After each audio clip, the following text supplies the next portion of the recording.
Hey folks, MasakoX here. This might have started off as some kind of April Fool's skit, but it has actually turned into something remarkably wholesome, wouldn't you think? The vast majority of the Dragon Ball fandom love the Ginyu Force, not only for their iconic dance moves, but also for the fact that they genuinely work well together as a team, despite them being bad guys. You kind of root for them in a way.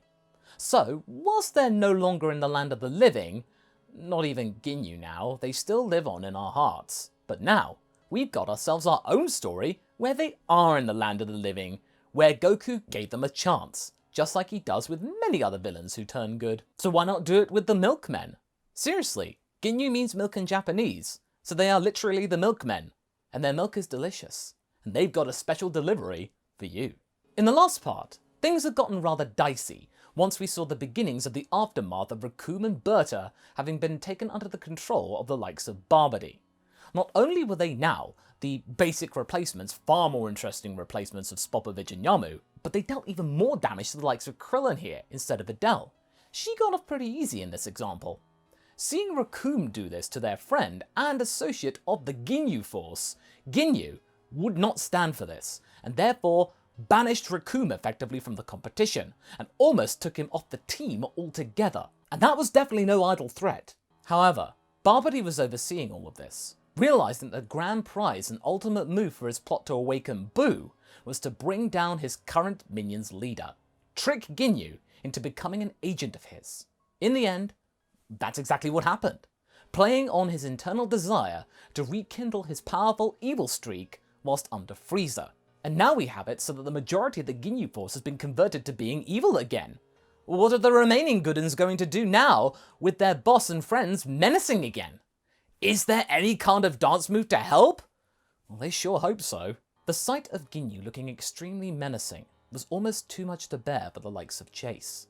He was the captain's second, the person that knew him the most, and to see him like this, almost like the intervening years had never happened, was unsettling to say the least.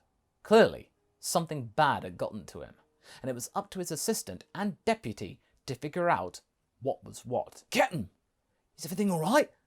Captain!" Jeice looked mighty worried whilst he was saying this to his boss, but Ginyu didn't respond. He was just giggling to himself, completely unaware of Jeice's concern for his well-being, and promptly decided to walk up to his second, still saying nothing, and just throw a devastating punch into Jeice's chest. It was a surprisingly strong one too. This wasn't some kind of friendly tap. This hurt. "This feels refreshing," was all that Ginyu could say to justify his actions, Jeice falling to the floor winded and thoroughly confused. Guldo was in shock. First Burter, then Recoome, and now the captain? Clearly, something was controlling them. It had to be. There was no way that these three would undertake something like this without at least telling them, the team. What would be the point of having a team if he did that? Let alone it being something truly unlike their newfound ways anyway. This was like the old days, with Freeza in charge. Guldo now felt extremely vulnerable, and figuratively felt the exact same hit that Jeice had just did. "I knew he would turn on us eventually. It was all a matter of time," he snarled. Without further words, he was starting to charge a key attack, ready to blow away the last remains of Frieza's elite squadron. Oh, he'd been longing to do this again since Namek. However, today wouldn't be that day. Goku blocked him, clearly not convinced by Ginyu's betrayal.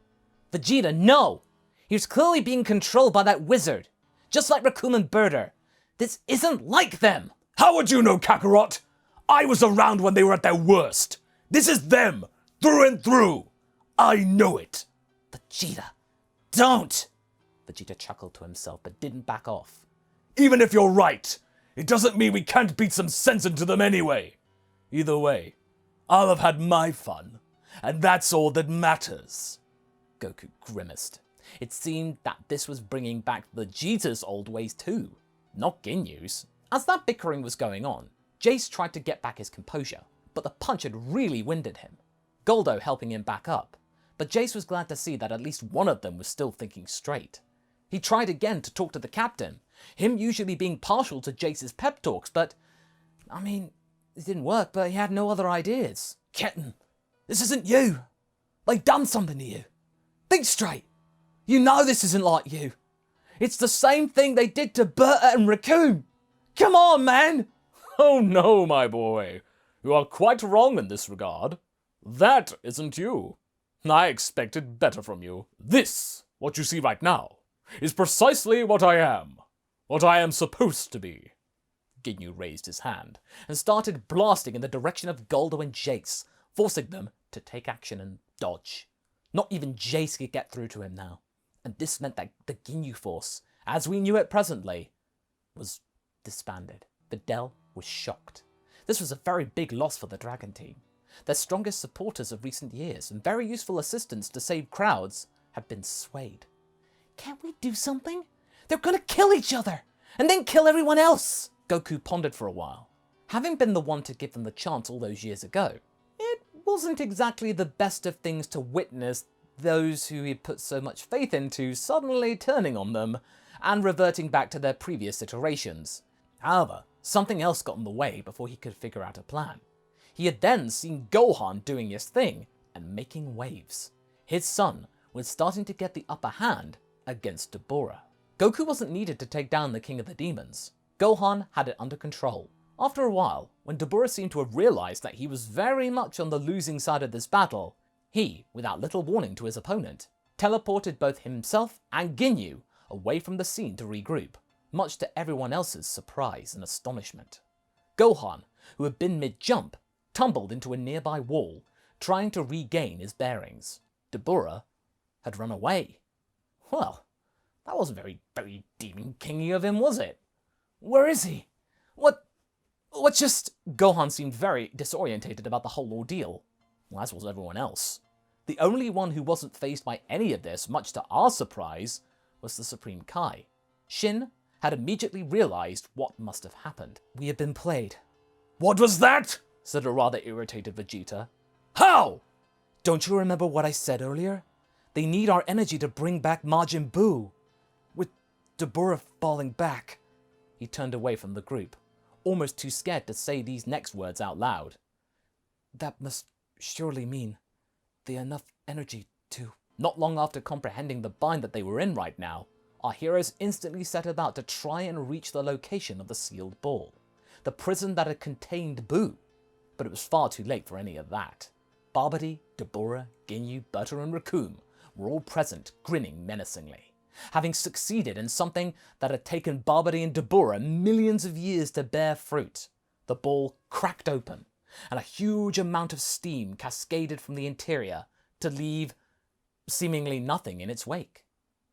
Huh? At first, those grins disappeared, as the only thing leaving the sealed ball right now was indeed just a puff of pink smoke. Dabura turned to Babidi. Isn't there supposed to be a person inside of there?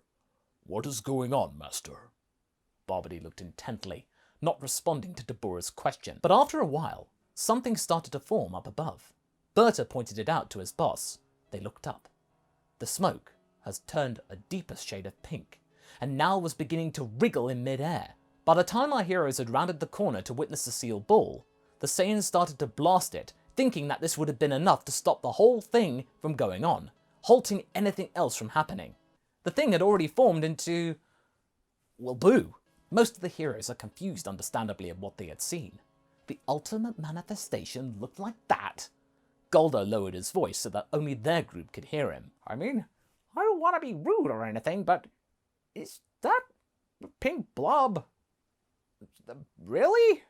Jeice looked bemused as well, but Shin was adamant. That is indeed Buu from what I remember. He hasn't changed one bit. We must be careful, friends. But the prince wasn't perturbed by this heeding. Vegeta decided to show his annoyance at the whole situation, only to be quickly trampled on by the pink genie.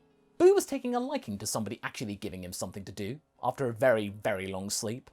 Goku and the others were in shock, while Babidi was rolling around on the floor with glee at what he had done. A huge battle then understandably ensued. Goku, Gohan and Vegeta are fighting against Buu head-on, with very little success, whilst Jeice and Guldo are trying to get their mind-controlled mates out from under the wizard's control. Whatever crazy scheme the potato-headed mage had in mind, surely they could convince them to let them go, Since they had served their obvious purpose, right, Recoome and Burter? He didn't need them anymore, right? However, to the wizard, this push seemed foolish.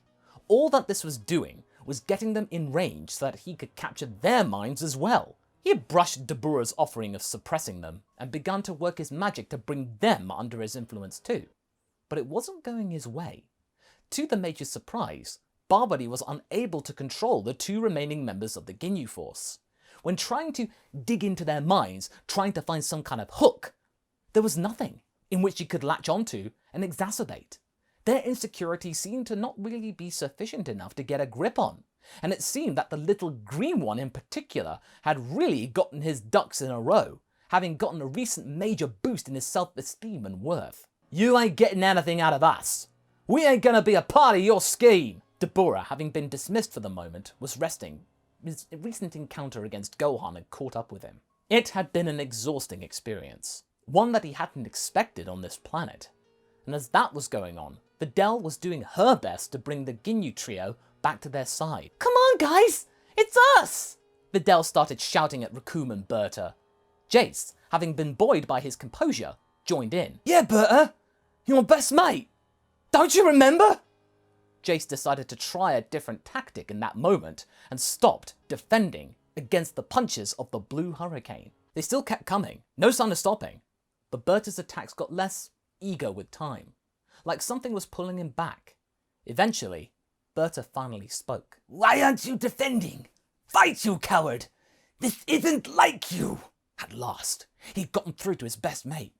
"I'm not gonna fight my mate. Not for reals, at least. You'll have to kill me first." He then looked at his hands, and then back at Jeice. He attempted to throw another powerful punch toward him, but it stopped. He scowled. Recoome then attempted to do the job for the Big Blue, but he too found himself doubting his own actions. Clearly, Jeice's inaction had resulted in other actions occurring. Ginyu, though, didn't seem to be having such doubts. The control that Babidi had over him was far more powerful, and Dabura, having not entirely rested yet, still decided that enough was enough and turned the defiantly defending Jeice into stone. "That should shut you up," he smirked, which then got under Guldo's skin. That's enough. Stop hurting my friends, you demonic jerk! As he then, in that second, stopped time, shooting a flurry of ki attacks to which Dabura had no time to defend against. It wasn't enough to make a lasting impact, though, but it was certainly enough to pique some interest. Dabura sighed and attempted to blast Guldo, but someone got his arm. It was Recoome. "You leave him alone. So say Recoome!" The punch from Recoome's massive hand connected with Dabura's face, though this was more due to the surprise factor from that gesture. Babidi's influence had worn off, or at least it was starting to do so. A couple of minutes later, Burter and Recoome's faculties were fully restored. They were now defending Guldo instead of attacking, but they were still no match for Dabura, even in his weakened state. But Gohan saw that happening and helped his friends from the Force to finish off the Demon King for good. But Babidi didn't seem to be that bothered. So what if he lost 3 minions? Now he had Buu, whose strength was practically limitless. The potato looked to his purple lackey, who was still loyal to him.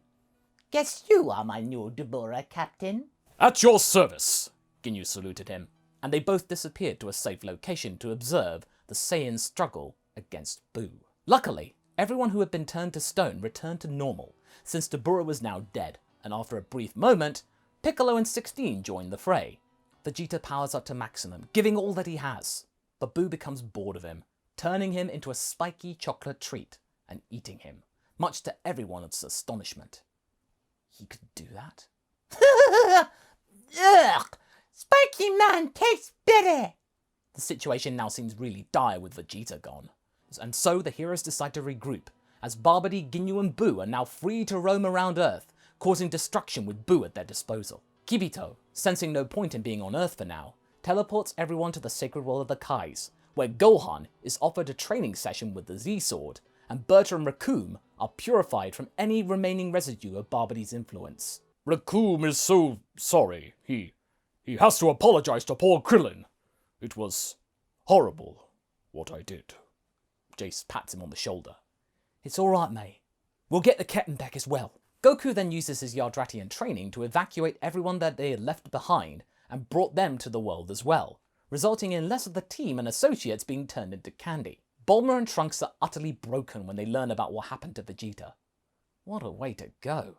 But they couldn't dwell on that for much longer. They had a planet to save. During the initial training session, Goku and Gohan break the Z-Sword, which caused the old Kai to emerge.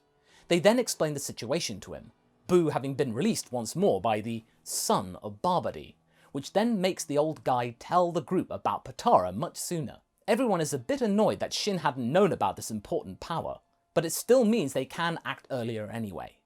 Goku and Gohan are given the earrings. They are then warned that this fusion will be permanent, but they decide to bank on the fact that the Dragon Balls, at least in theory, might be able to separate them again. They become Gokan and face Buu. Unsurprisingly, they're able to dominate the monster, much to Babidi's shock. When Buu is to the point of a beaten pulp, Gokan hesitates. Why? Well, you see, as this fusion is both Goku and Gohan's good nature, he can sense that Buu is not entirely evil, and so tries to reason with him. They tell him that he doesn't have to destroy everybody to get sweets, and that they can have fights from time to time as well, with no bad things happening? That wouldn't require him to listen to that small wizard over there? Buu likes this idea actually, and turns against Babidi, who gets rescued by Ginyu. Gokan is about to give chase, but gets distracted by them suddenly defusing. Wait, this was supposed to be permanent. But no matter. And despite Buu being supremely confused with there now being two people instead of one, Goku and Gohan are still able to jointly manage to make peace with the genie. That is if he gets some tasty food, of course. They task through Videl, Hercule, with delivering all of this, as he has massive resources. All they have to do now is revive Vegeta and capture Ginyu and Babidi. Whilst on the run, it seems that Babidi is not fully convinced of his loss. Do not fret, Captain. I'm glad you're on my side, because thanks to you, we might yet turn the tides in our favour once more. And that's where we're going to be leaving things for right now. So what did you folks think? How can Ginyu help Babidi turn the tide back in their favour, despite losing their key asset in Buu? Leave a comment below, and let's get this discussion going. And I will see you in the next video. Catch you later!